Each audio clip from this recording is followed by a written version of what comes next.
Okay, so in this video I want to quickly sum up what's happened with the CBrady situation earlier today. Before I start, I want to say that obbyRaids did make an amazing video on this, on basically the whole situation. I just want to put my opinion out there and explain what happened in simpler terms, just so everyone understands it. So let's get right into the video. So I want to address really how this started. In January this year, January 30th, CBrady made a bunch of claims on a few channels. One of them was obbyRaids, a pretty large YouTuber. He made 2 copyright strikes, which were both instantly accepted by YouTube because that's how the system works. Then proceeded to DM obbyRaids with a bribe of $150, or he'd issue a 3rd strike, technically terminating his channel. I mean, to start off with, that's insane that that was able to happen.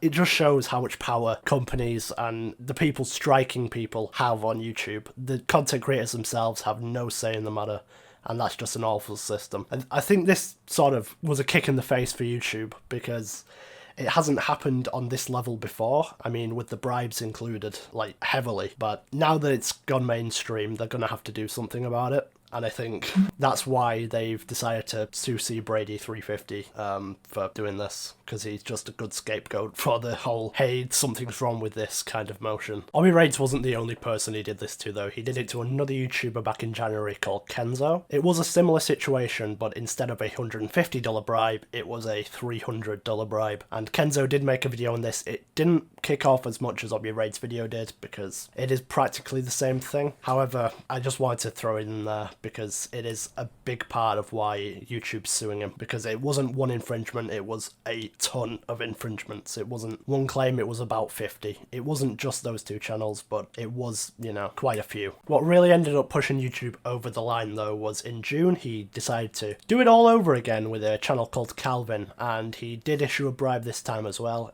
Calvin didn't make it obvious how much the bribe was, because YouTube made this information public due to the lawsuit, and Calvin didn't make a video on it. But this was another example, and this is what really pushed YouTube over the line, decided to sue him, because it was getting out of hand at this point. He was doing this to take down competition, really, and to make him the most popular YouTuber, as well as to earn him a decent share of other YouTubers' funds, and it just wasn't right at this point. So I hope that sort of, you know, puts into perspective why YouTube is suing CBrady, and well, I guess we'll have to see what happens in the court case. And I will make another video on it when the suing or the case is over, but that's all I know, and that's all that's been made public so far. I will link obbyRaids and Kenzo's video, as well as the Verge article explaining the whole thing, down in the description below. I hope this clarifies a few things, but yeah, well, I guess we'll have to see what happens, and I can't really say anything until that, you know, until it's finished. So if this clarifies things, hit me with a like, sub to the channel maybe, and yeah, I'll see you in the next video.